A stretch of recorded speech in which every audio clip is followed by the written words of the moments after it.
And it gives me great pleasure now to introduce Xialene Chang, who is working on key projects at Neurodiversity Hub while studying at Harvard University. Xialene will be joined by Vanessa Gill from Social Cipher and Dr. Tamara from Landmark College to speak on the topic of entrepreneurship. Hi, everyone. I'm Xialene, as was mentioned, a rising junior at Harvard College from Melbourne, Australia. This year, I've had the exciting opportunity to be working with Andrew Eddy on the Neurodiversity Hub. Neurodiversity is a topic that's very close to my heart, so I'm very excited to have been given the opportunity to put together and moderate 2 panels on the topic of neurodiversity and entrepreneurship. So thank you very much to everyone who helped make this possible.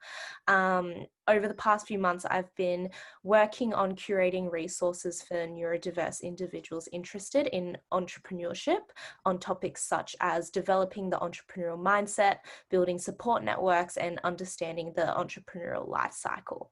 I've also worked directly with some of the corporate partners of the Neurodiversity Hub to identify and build bridges between existing neurodiverse hiring programs and their entrepreneurship programs.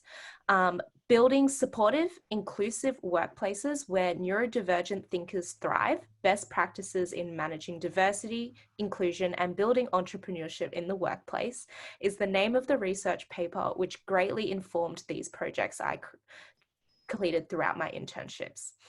This paper introduces methods developed during 20 years of academic teaching and research at Landmark College, which supports the management and development of self-guided neurodiverse teams in the workplace. These best practices integrate thinking awareness, coaching, and team building methods to open new ways of self-directed problem solving, communications, and innovation. This paper was co-authored by Dr. Tamara, Jan Coplan, Lee Crocker, and Dr. Jeanette Landin, who we are very lucky to have join us in the first half hour of today's session to discuss their paper.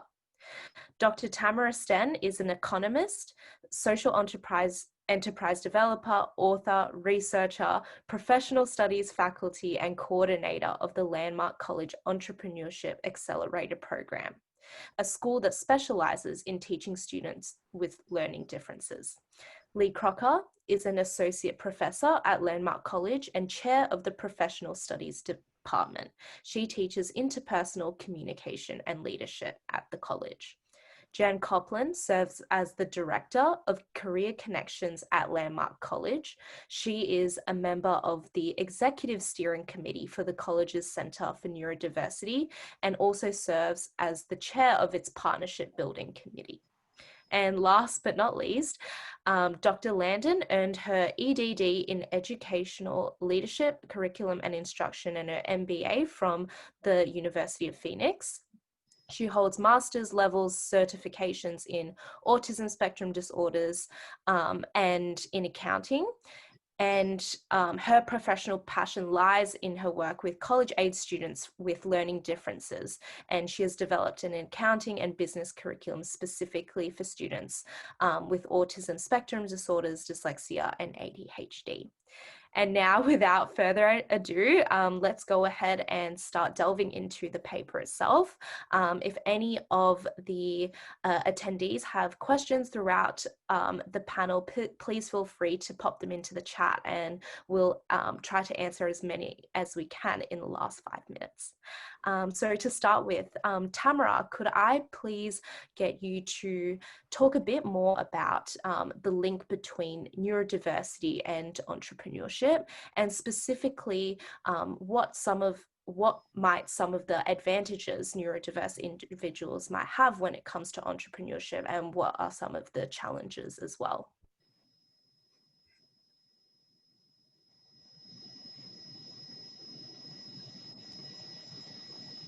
You're on mute there, Lee. Sorry. There we go. So thank you so much for all that you're doing in this. Thank you so much for giving us a seat at this conference. The whole field of neurodiversity entrepreneurism is still a developing field. And it's just amazing being a part of this, world and seeing, it's starting to come together and starting to understand more deeply, you know, what is that intersectionality between neurodiversity and entrepreneurism? And especially when you're looking at neurodiversity as being, you know, ADHD, autism, dyslexia, which are all completely different ways that the brains are working. So there isn't any like catch-all, like this is our neurodivergent entrepreneur. You know, everyone is different.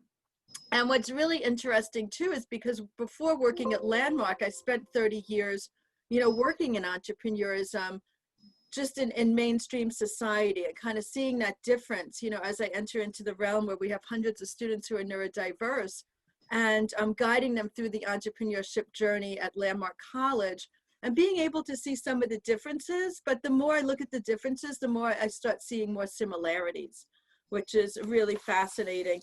One of the things that I'm currently teaching an entrepreneurship class now with my students, and one of the tools that I always use is called Dueling Banjos. And it's a way to assess how you go through the entrepreneurship journey. Because being an entrepreneur, I think one of the things that's most difficult is that you don't know where the journey ends, and you don't know what that end is going to look like. So when working with the neurodiverse people, we find that infrastructure is super important, right? And giving as many supports as possible is really some of the toolboxes that we help them to build to be successful. And entrepreneurism is kind of the antithesis of all of this, right? There is no toolbox. You can have a lot of tools, but you don't really know what you're building till it's done.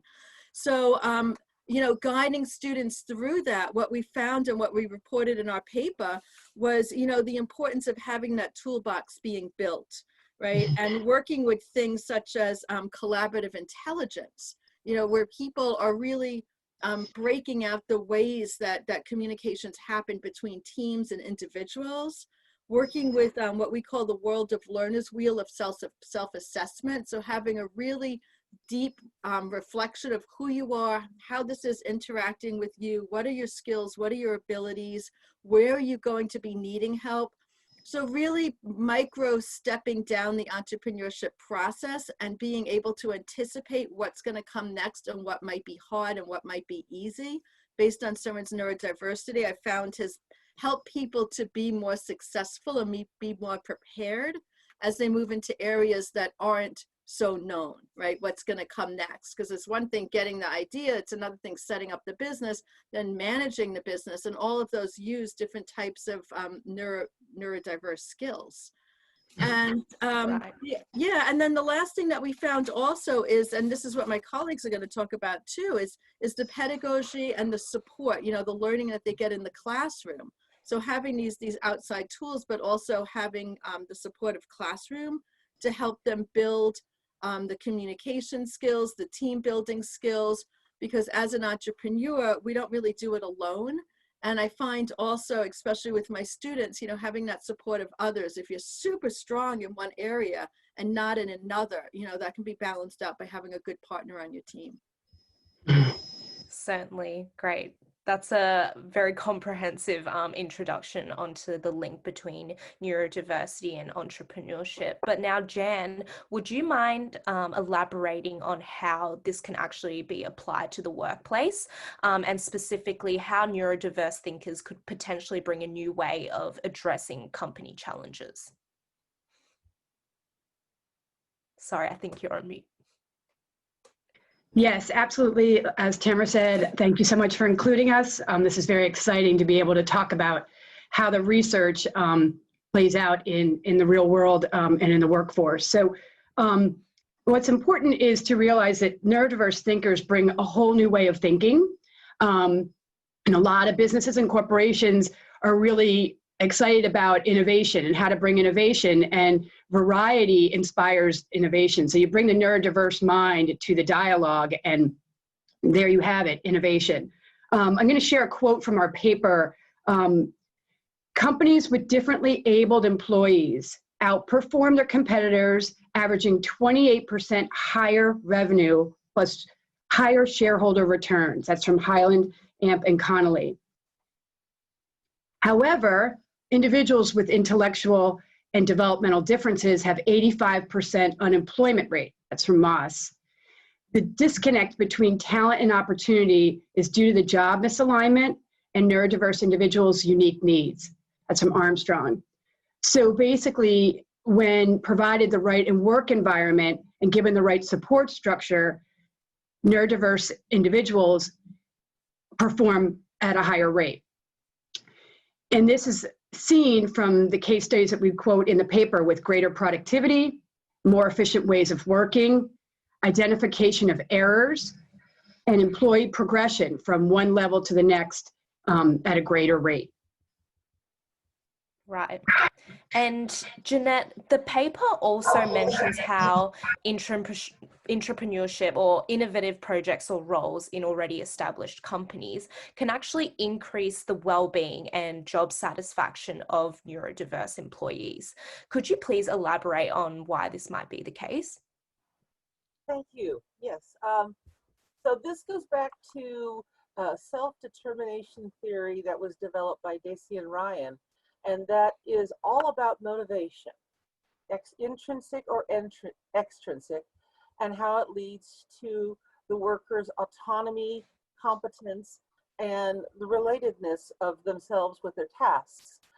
More control over their work environment leads to higher intrinsic motivation, and they therefore have more control, and they enjoy their interactions. They feel more significant within their workplace, and they enjoy higher well-being, a sense of well-being. Neurodiverse people often struggle with the structures and requirements of scripted workplaces.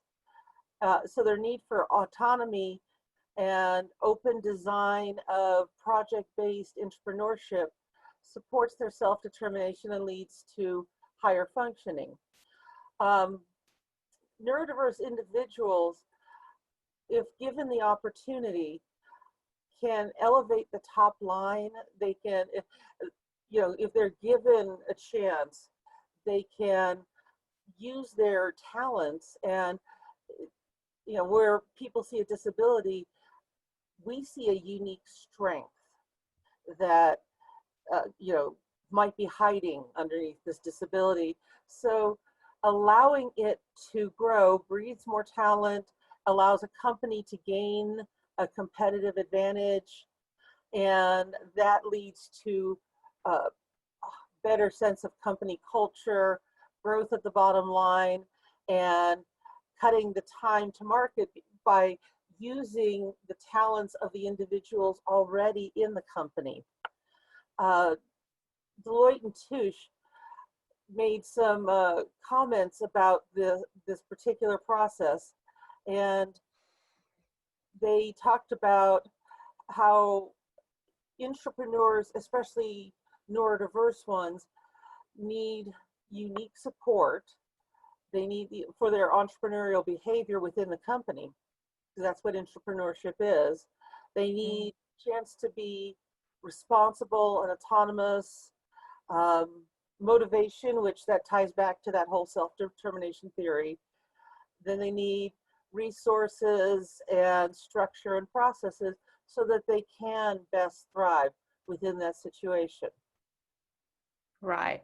Yeah, and that's a great transition to our next topic, which now that a pretty compelling case has been made for the linkages between neurodiversity and entrepreneurship or intrapreneurship, let's move on to discuss how diversity of thought can actually be harnessed for innovative thinking, whether in the classroom or in the workplace. This paper emphasizes the importance of self-guided project-based teams in fostering neurodiverse entrepreneurship in the workplace. So Jeanette, back to you again. Could you please elaborate on this? Yeah, so entrepreneurship shows up a lot in project-based teams. In that environment, the employers present an innovation challenge to self-guided employee teams built from various departments. And the intent is to create a diverse, integrated solution using the perspectives of multiple employees. They have a chance to apply new technology, synthesize creative solutions, come up with new ideas for business plans or ways to apply these new ideas. It leads to company growth and generally expanding the company's profitability and ability to respond to the unique challenges of the greater workplace. And Certainly. And another, in relation to this, one common challenge that the paper highlights, however, in relation to self-directed teams or any teams for that matter, is the presence of group hate or a negative reaction to group work as a result of mistrust or bad past experiences. So now if we pass it on to Lee, the paper brings to light two ways in which group hate can actually be overcome through universal design learning in teams and also 360 peer evaluation. Could you please quickly tell us a bit about what they entail and how they can actually work to challenge group hate? I don't think Lee is with us right now, but I can help speak to this. Sure. So a lot of times with employees who have... I am here. Is my Sorry, couldn't see you. my video not working? Yeah, your video's not on and your name is Xialene. Should we just, okay, Go should I ahead. keep talking? Yes, please. Okay. I don't know why my start video thing just is not working. Sorry, everybody. So group hate, what's this all about? And as Xialene said, it's not about hating a group. It's about not liking group work because of past negative experiences. Just think back to many of us who have had a bad working team, whether it was in the classroom or at work, how that can make you just want to work by yourself. And that's one of the things we have to overcome with our neurodiverse learners, because they may have had more of those kind of experiences. And so what we do about that is we foster community building, and we teach everybody explicitly how to support each other on the team. And so neurotypical people may not be good at that and need explicit teaching as well as their neurodivergent peers. So stronger members help less able teammates, and this fosters the team to work well together and thereby provides more success. And one of the things in terms of universal learning is to go back to the basics. Even very high functioning teams benefit at the start from going back to the basics. So that would be things like, how are we going to communicate? Are we going to use Zoom or are we going to use email? What's our main way to communicate? When are we going to meet? Giving each other, especially with younger people, they will be put into a team in our classrooms and we'll see they don't even give each other their contact information. And this happens at colleges all across the country, maybe the world, I don't know about that, but setting up those ground rules early is really important, and don't skip them. Even if you think your group is a seasoned group who knows it all and can do it all, go back to those basics. If you skip it, your group may falter, and it's going to be much harder to pick up those basics in the middle of the project when it's faltering. And then the last thing that we do is 360 evaluations. So I have a thing that says start your video. Maybe you'll see me now. Let's try that. Nope, it didn't work. Oh, maybe I have to allow the camera. Okay, so anyway, yay, I think you might be able to see me now. We can see you. So anyway, at different periods throughout a project and throughout the teamwork, peers get to evaluate each other. And we want to teach them, first of all, very explicitly how to give positive feedback. It's really easy to give negative feedback, and people actually need to be prompted sometimes, in some cases, to give positive feedback, especially our young students or our young teammates. teaching them how to give positive feedback and reminding them that that's most important first, and then to give 1 or 2 things to work on. And doing these 360 evaluations, giving the students a rubric by which to periodically evaluate each other, helps everybody to improve and thereby increases the group's success and works really well with a neurodiverse group. Thanks. Great, thank you, Lee. I'm so glad we can finally see you. Tamara, your section of the paper emphasizes thinking awareness, which is a combination of self-knowledge and emotional intelligence as being key to becoming a successful entrepreneur or intrapreneur, and that this is something that some neurodiverse people in particular can struggle with. So could you please take us through some of the frameworks that you recommend for improving or working on thinking awareness, such as the World of Learners Wheel, Thinking Talents Map, and Tuckman's team development model? Sorry, I think you're on mute. Boop. Okay, sorry about that. Yeah, so those are, so again, building that infrastructure is super important because you're kind of working with this yin-yang concept of entrepreneurism, where kind of like what we heard Jeanette say, you know, this idea of structure, you know, getting in the way of neurodiverse people in the workplace, but at the same time, you know, the need for some kind of structure when you're working in this unstructured entrepreneurism environment. So it's this constant kind of push and pull between the two sides. And I just wanted to also kind of bring attention to Austin and Pisano, right, in 2017, said that neurodiversity could be a significant advantage among entrepreneurs. And they have these abilities to analyze situations and think of new solutions to problems, and the potential to create a workplace in which could foster more inclusion and have people thrive professionally. But there is this challenge, right? And this has been researched a lot by Wicklund, Yu, Tucker, Marino in 2017. There's these challenges of neurodiversity that includes a potential lack of long-term focus, perseveration on a topic, right? That follow through, poor management or organizational skills. And those interpersonal difficulties could lead to challenges in sustaining new enterprises, resulting in high failure rates. And again, that's where these pieces start building that infrastructure that's needed. So the idea of the World of Learners Wheel, which is divided into 4 areas where we're looking at motivation, social emotional, self-regulation, and academic skills. And what's interesting with that is you would think, you know, academic skills would be the focus. And by bringing in motivation and social emotional, that really helps fill out where people need to develop or where their strengths might be. So it brings attention to areas that folks might not normally be thinking about. So having that kind of balanced perspective, it's presented as a wheel.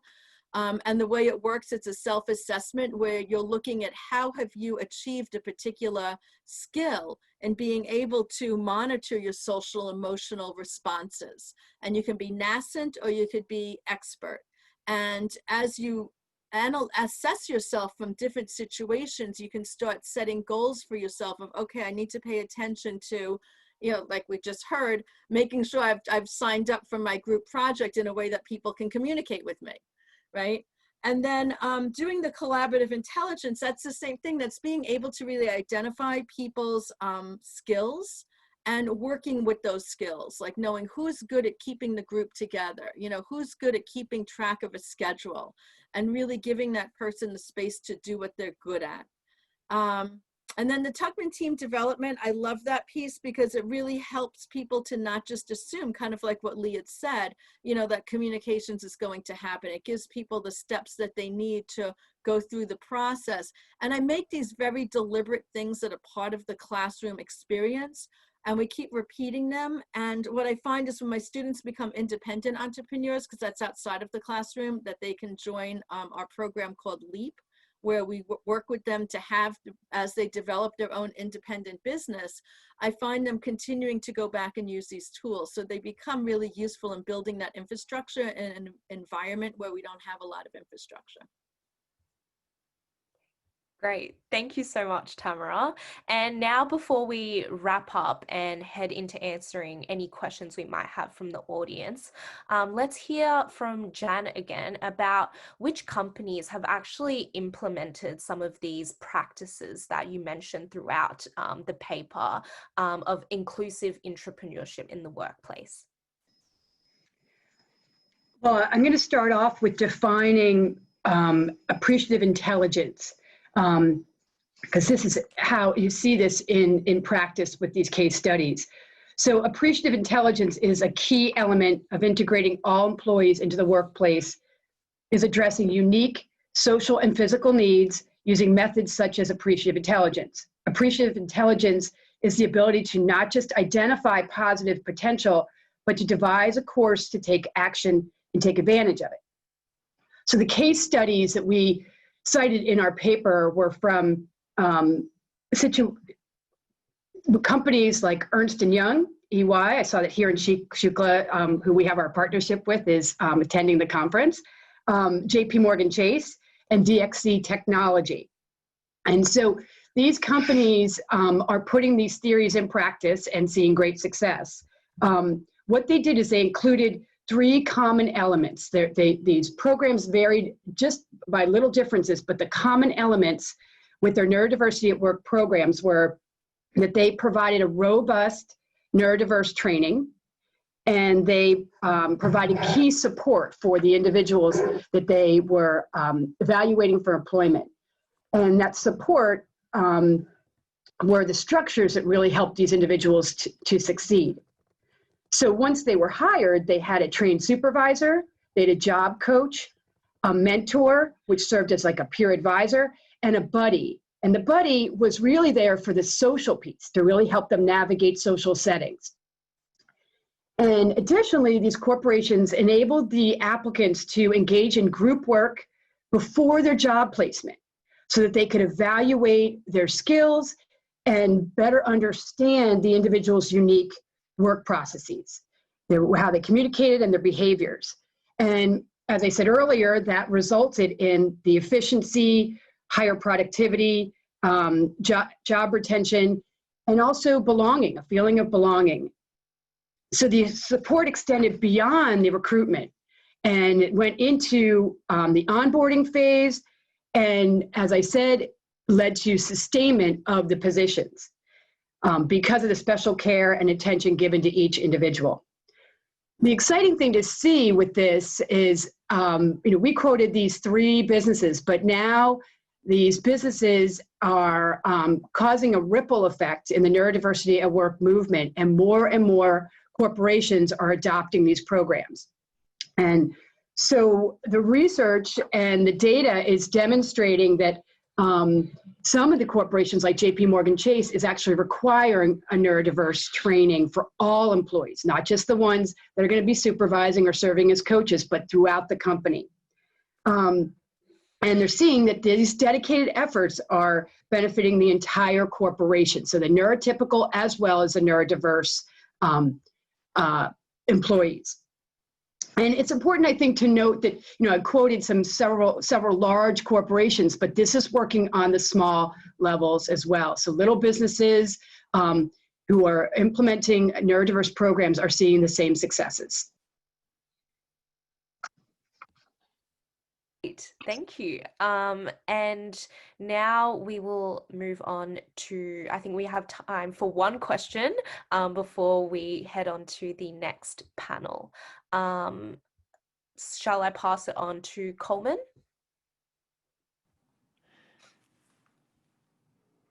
Hi, Xialene. Thanks for that. There's a question here about perhaps in terms of workplaces improving diversity in entrepreneurial teams or entrepreneurship teams. Can you talk to us a little bit about that?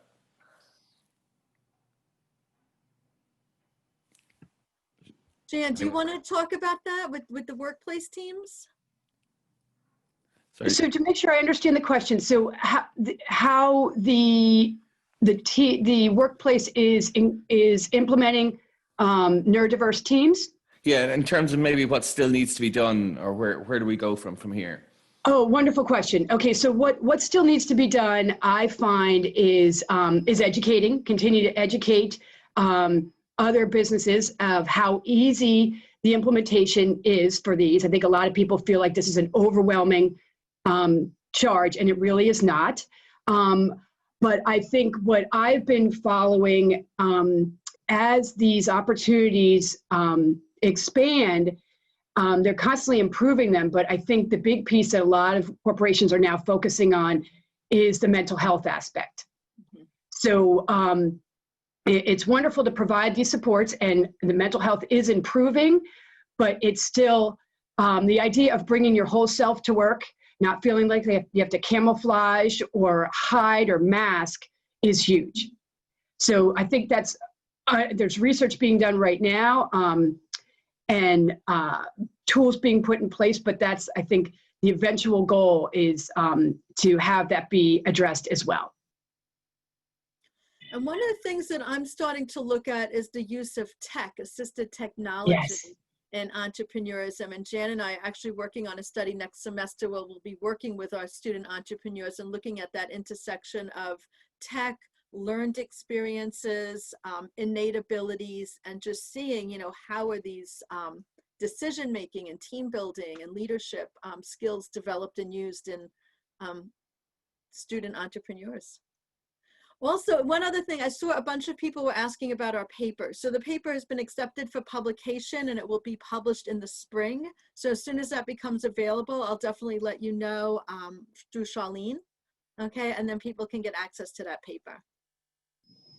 Fantastic. Well, thank you so much again for your time today. Thank you to everyone who's listening, and of course our panelists, and for all the incredible work that you are doing in this field.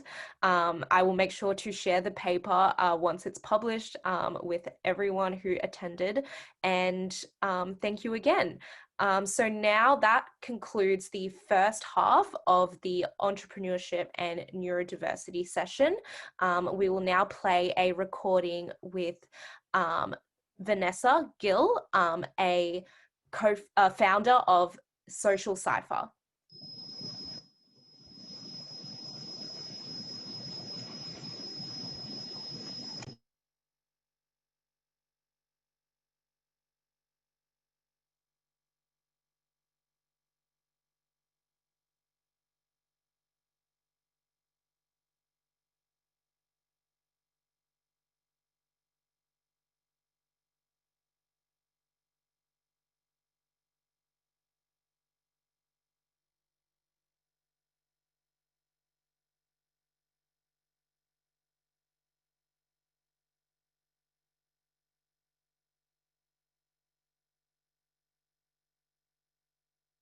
Growing up on the autism spectrum, she founded Social Cipher, a social emotional learning platform that connects neurodivergent youth and their advocates, such as counselors, teachers, and mental health professionals, in an immersive virtual world.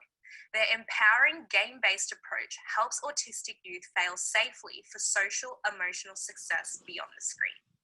Vanessa and her team have earned recognition as Forbes 30 Under 30s, AT&T, Aspire, and Camelback Ventures Fellows, as well as Facebook Global Gaming Citizens. So we are so excited to have you join us today, Vanessa. Before we delve into it, I'd love to hear in your own words a bit more about what Social Cipher is, how it works, and what gap it aims to fill. Yeah, happily. Thanks for the fantastic intro, Xialene.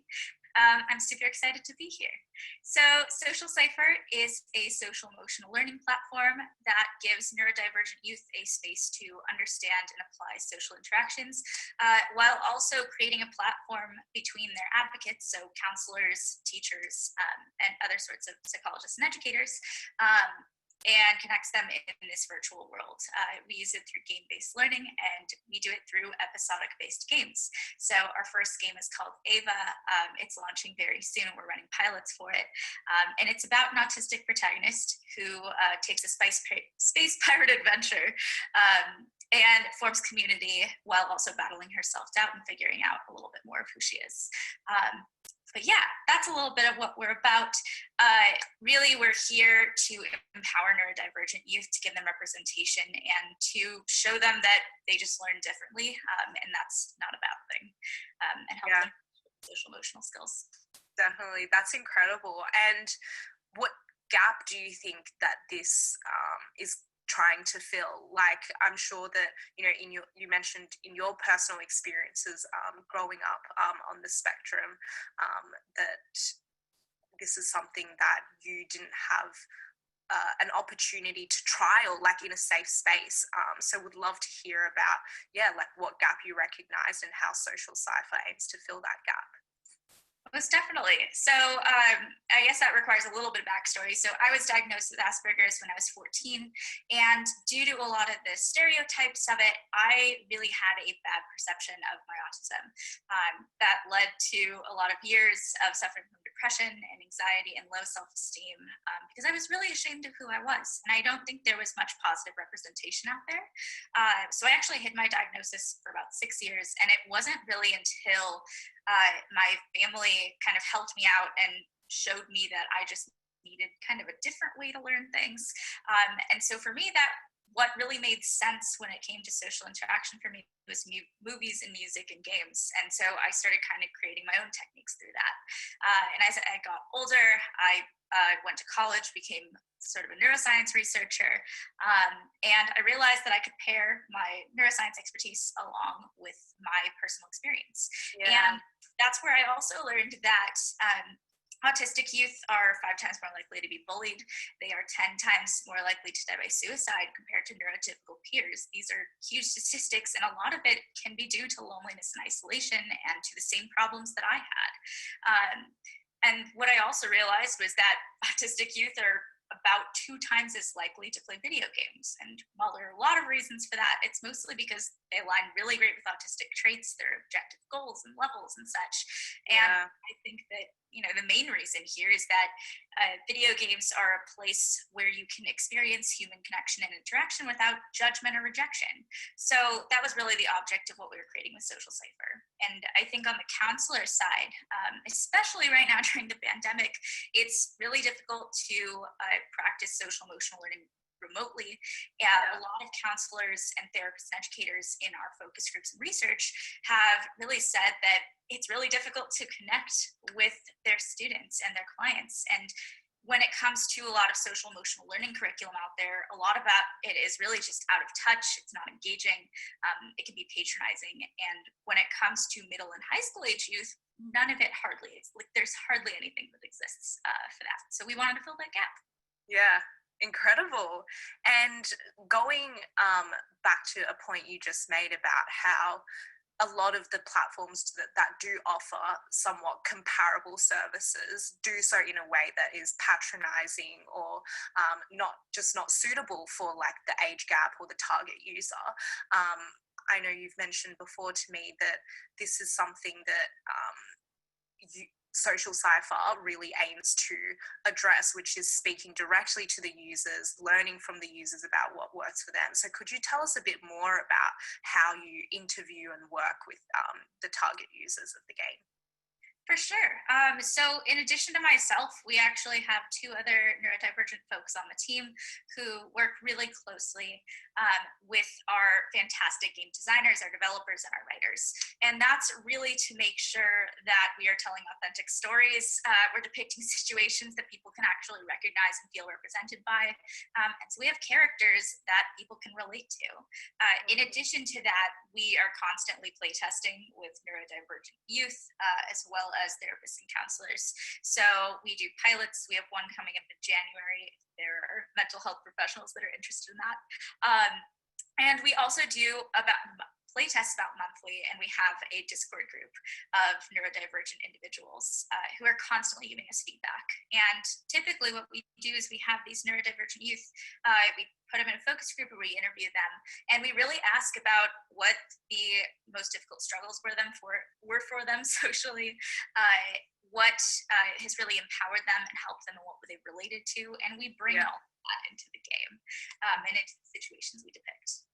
And one thing I'd love to delve further into is how you brought your personal experience into the idea generation process for creating social cipher. You've mentioned before how introspection and discomfort played a huge role in helping you not only open up and be more, I guess, come to terms with your diagnosis and who you are, but also then channeling all of that into creating this incredible game. So I'd love to hear more about that personal journey for you. Yeah, most definitely. And it's still one that I'm very much on and that I will continue to be on, and really just learning from all of our kids about. But I would say that when I was first starting Social Cipher, I was really coming from a scientific perspective. I was coming from a point where I was not totally comfortable with my diagnosis yet, even though I'd been diagnosed 6 years before. I had still hidden it for about 6 years, and I just started revealing it. And I almost at the beginning hated telling the story. I didn't want people to know that I was autistic. I didn't want people to treat me differently.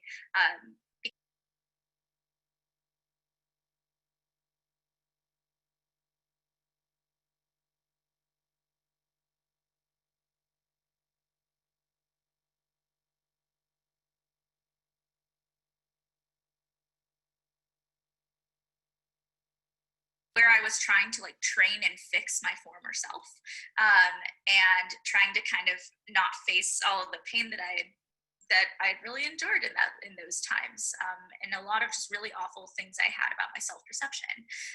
And so in the beginning, it really was about like changing behaviors and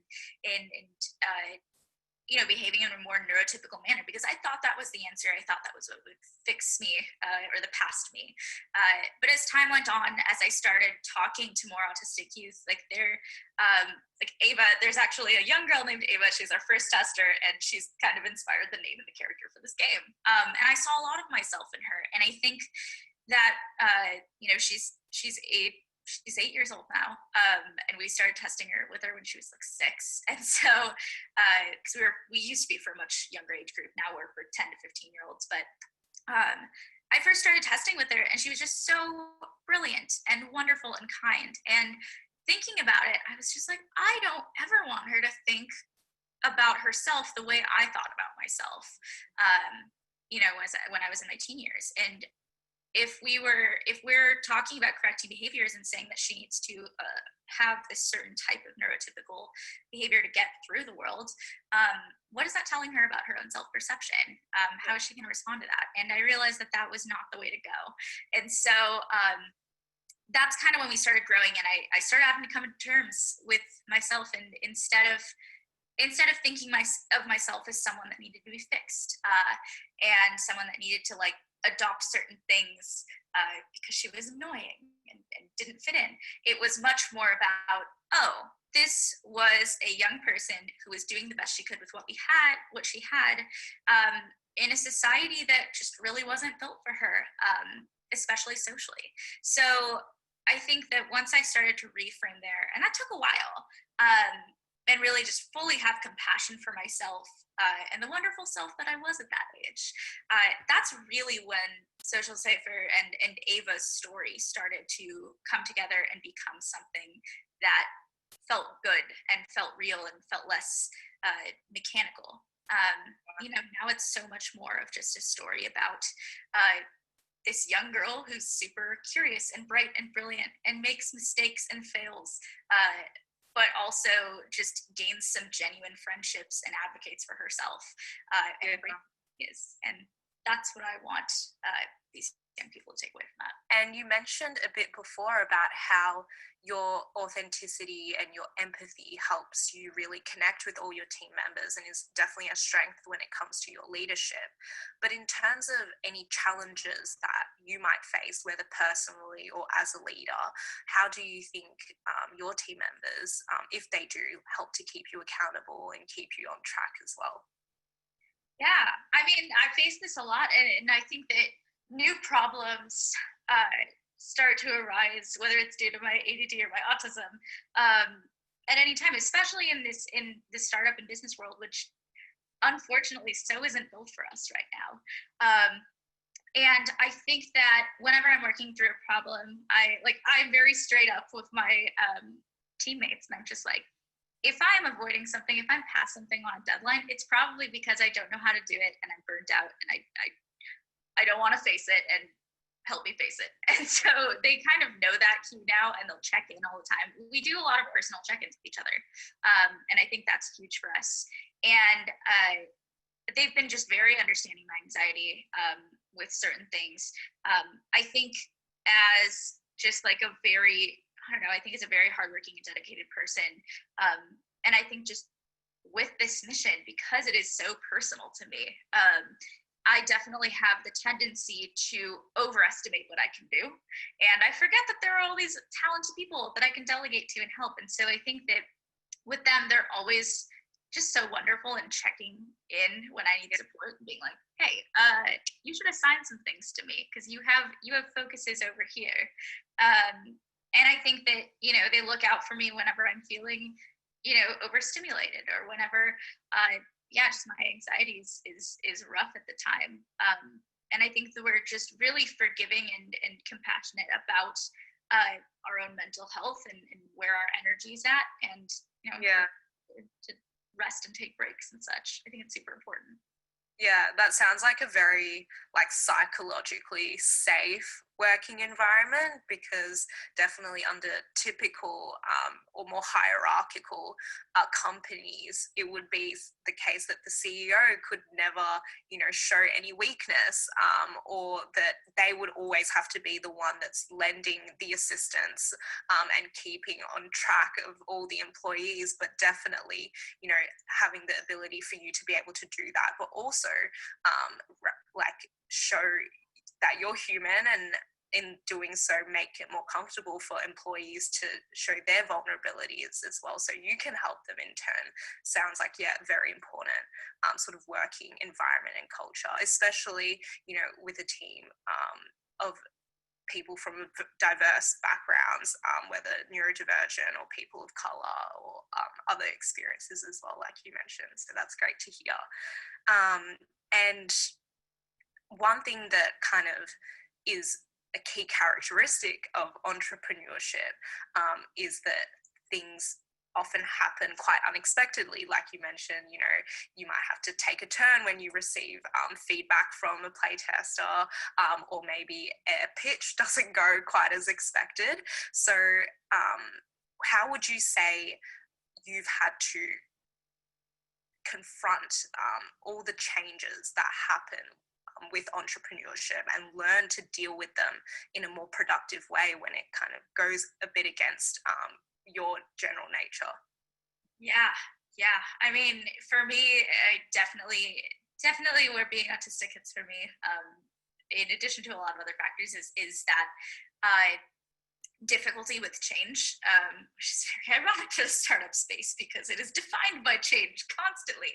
And I think in the beginning, it was really difficult for me to adapt. I think not only is it this constant changing and shaking up of things, but I've recently just kind of been on this journey of trying to separate myself a little bit from Social Cipher, because when you are building this startup has been a journey in compassion for myself, and Ava's story is very similar to my own for a reason, right?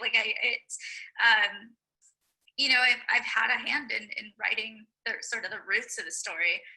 Writers have taken it away and done far more amazing things than I could ever do with it now. But this business, this venture is for in a way, it's for my younger self, and it's for kids that remind me of my younger self, and young people. And I think that when a venture is that personal to you, and it's fixing a problem that you have personally experienced, it's really difficult to not take failures and funder rejections and just any time where you've been wrong personally. So I think that journey's been interesting. I think what I've really learned is that the failures are inevitable. They're going to happen. And I've also realized that if I am constantly spending time ruminating on this last failure, it's already passed. Like, that has happened. I can't do anything about it now. And if I am just, the more time I'm spending just like sitting in my sadness about it, the less time I'm spending out there learning from it and taking those learnings and actually making an impact with it. So yeah. I think for me, the biggest thing I've learned is that whenever I am feeling those failures, I go back to why I started this. And that usually means that I am talking to my team. I am talking to to all the young people that we test with, or I'm talking to educators and counselors, anyone who, you know, is helping me realize again, like, why we do this work. And I think that brings me back and helps me. And I also think just this concept of, I don't know, I sometimes I think of myself as just like this input output machine, and sometimes it works of just like being a system of, all right, there are these hard things that are input into your system. You can let yourself feel the feelings and process those for a certain amount of time, but then you take those learnings, you synthesize them, and you move on. And you channel them into something work-wise that's gonna do something for you. Yeah, of course. And aside from, you know, taking a step back, being introspective, and also the incredible team that you have to support you as well, have there been any other mentors or programs that you've participated in that has helped you along the way? Yeah, most definitely. I think that there are quite a few. I mean, like the Halcyon Incubator in Washington, D.C. was the first program to take a chance on us, right? Like I went right after college. I at first totally felt like an imposter because everyone was older or farther ahead than I was. And I was just like, I don't belong here. But that really helped me realize that it doesn't matter. It really doesn't matter what your age or experience or your how far or long you are. What really matters is just like the fact that you have a community of other founders or people around you that support you, and that you continuously have passion and that you listen to your users and you have a problem and a solution. So that's what I learned from that. I would say that the next one that was super impactful for us was Camelback Ventures, and that was it's a fantastic accelerator for underrepresented founders in education. And that was really cool because I finally got to explore my intersectional identity as not only a neurodivergent person, but as a Latina and as a woman. And I think that I never really get to explore that intersection. I always feel like, oh, it's too much to identify as all of these things, but it is all of me. And all of these things, whether they be cultural or neurological or just like societal, are parts of me, and they reflect how I lead. And I think that Camelback was one of the first places where I got to lead and be comfortably in that intersectional identity, which I'm constantly trying to explore. And I think the last two are the Headstream Accelerator, which is a fantastic group for youth mental health and well-being using digital technology. They're actually, and so they had a fantastic just network and group of dedicated individuals that are working towards youth mental health and passionate about the same thing. And our most recent one, which is the AT&T Aspire Accelerator, which is just full of incredible individuals in education who are just absolutely changing the game and just so open and empathetic, and we're always just all helping each other as much as we can, which I just admire so much. Yeah, incredible. And on to our last two questions. One of them, which is a good segue into from Camelback Ventures, which you mentioned, which has helped you think more about your intersectionality as a leader. I'd love to hear from you about how your intersectionality as Latina, woman, neurodiverse, and also a first-generation college student, what do you think still needs to be done in whether educational institutions or in corporate institutions to help people who do have these intersecting identities? Yeah, I think that honestly, the biggest things are like more funding and more funding earlier. So many women,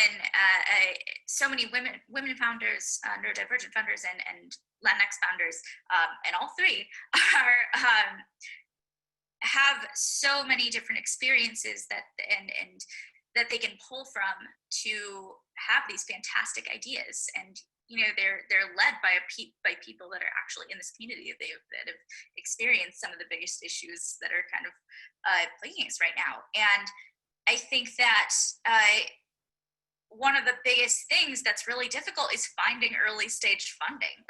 And I'm not talking like early stages in, oh, you have a little bit of revenue and you've got like a 5-person team. No, I mean like early stages in, you have an idea, you have no network, and you maybe know like 1 or 2 other founders or small business owners, which is kind of where I started. Like I didn't know any investors that I could raise a friends or just rich people that I could raise a friends and family around with. My family is full of incredibly hardworking Latinx small business owners who have worked from the ground up, but we don't. A lot of people in the Latinx community, we don't go forward and get this, investor or VC funding, right? It's much more about this self-sufficiency and this pride. And while that's changing a little bit, we don't learn about this kind of thing growing up. So we can be so far behind when it comes to people that have other backgrounds and experiences. So I think that having that earlier stage funding, ways to, I think, create industry, super industry specific advisory and mentorship circles for these people at like the earliest idea stages, supplying them with basic needs like legal help, just the basics of startups and business, and ways to get into fellowships and finding free money. I think a lot of people who don't have much of an idea about entrepreneurship, which was me, we're like, oh, we have to get investment immediately. When in reality, it's more about, no, you should be bootstrapping and either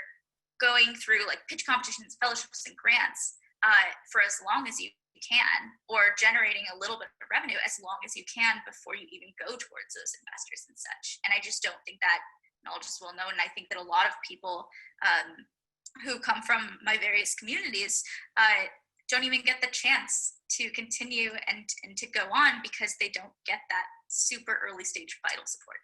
So yeah, that's what I would say. And my last question for you today is any advice that you would have for other entrepreneurs or budding entrepreneurs in regards to something that you would do differently looking back, or something you would have liked to know earlier in the process? Definitely. So I think that one thing is develop your vibe meter, your vibe check. I don't know. I think that, or maybe a better way to put it is like trust your intuition and continue building on that. I think that when I was starting out, I chased anyone and everyone that would hear about my idea, which was good in the very, very beginning stages. That helped me build a network. It helped me find people that I needed. But I think that if you can know exactly what your needs and priorities are and go into whatever it is, like a conversation with someone at a bus stop, or like anywhere from that to like a formal pitch or conference or whatever.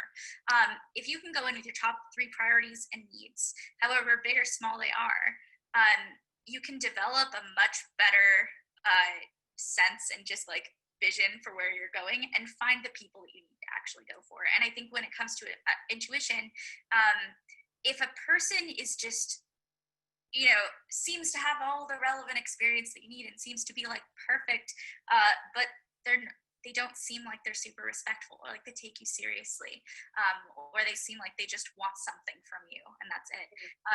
Don't continue pursuing that. There are plenty of other people that are good and kind people that will help you just for you, and because they believe in you.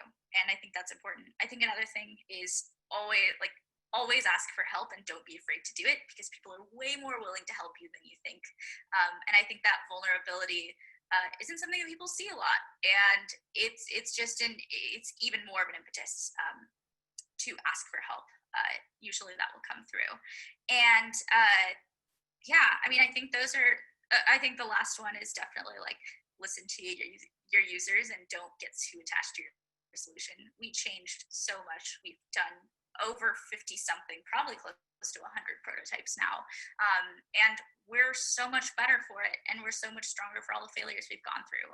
And that's because we've listened to our users and our players and involved them in every step of our development. So I think that's key, is just like continue listening to the community you're building for. Yeah. Incredible. Thank you so much for joining us today, Vanessa. Really enjoyed speaking with you, and thank you for sharing all your insights and your experiences with everyone. I'm sure they'll prove very useful. And because we don't have a Q&A with the audience today, if you're happy to share your email for anyone who might be interested in asking you questions or helping you out with Social Cipher, I will make sure to share that with everyone.